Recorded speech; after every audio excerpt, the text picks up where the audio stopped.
नमस्कार दोस्तों, आप लोग कैसे हैं। उम्मीद है कि आप लोग ठीक ही होंगे। मैं पप्पू लाल यादव, देख रहे हैं NP7 न्यूज़ भोजपुरी। तो बहुत बहुत स्वागत बा। अगर आप लोग अभी तक NP7 न्यूज़ भोजपुरी को सब्सक्राइब नहीं किए हैं तो नीचे का लाल बटन दबाकर सब्सक्राइब कर दीजिए और साथ ही साथ वीडियो को लाइक कर दीजिए। तो दोस्तों, आप लोगों को बता दी कि बिहार पुलिस साबित कर दिया कि बिहार पुलिस निकम्मा है। बिहार पुलिस कोई काम के नहीं है। बिहार के नाम पर बिहार पुलिस कलंक है। बिहार पुलिस साबित कर दिया कि निकम्मा है। बिहार के नाम पर बिहार पुलिस कलंक है। बिहार पुलिस कान में तेल देकर सो रहा है। काहे कि अभी तक गौतम सिंह राजपूत को गिरफ्तार नहीं किया गया है। अभी तक गौतम सिंह राजपूत को गिरफ्तार नहीं किया गया है। बिहार पुलिस साबित कर दिया है कि बिहार पुलिस निकम्मा है। बिहार के नाम पर बिहार पुलिस कलंक है। कहे कि अभी तक गौतम सिंह राजपूत को गिरफ्तार नहीं किया गया है।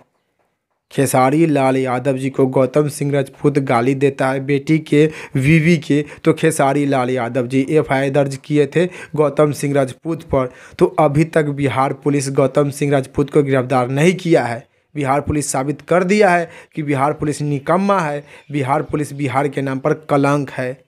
अब खेसारी लाल यादव जी के फैन, खेसारी लाल यादव जी के समर्थक जो कि रोड पर उतरेंगे और धरना देंगे। खेसारी लाल यादव जी को मजबूर कर दिया बिहार पुलिस रोड पर उतरने के लिए, धरना देने के लिए। खेसारी लाल यादव जी को फैन को मजबूर कर दिया है बिहार पुलिस रोड पर उतरने के लिए, धरना देने के लिए।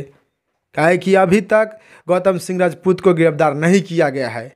बिहार पुलिस साबित कर दिया है कि बिहार पुलिस निकम्मा है। बिहार पुलिस कोई काम के नहीं है। बिहार के नाम पर बिहार पुलिस कलंक है। तो आगे अब देखना है कि खेसारी लाल यादव जी के फैन जो कि रोड पर धरना देंगे और गौतम सिंह राजपूत को गिरफ्तारी की मांग करेंगे। बिहार पुलिस साबित कर दिया है कि बिहार पुलिस निकम्मा है। बिहार के नाम पर बिहार पुलिस कलंक है। तो आप लोग बिहार पुलिस के बारे में क्या कहना चाहते हैं, आप लोग नीचे कमेंट बॉक्स में बताइएगा। फिलहाल में इतने, फिर से मिलेंगे अगले वीडियो में। जय हिंद, जय भोजपुरी।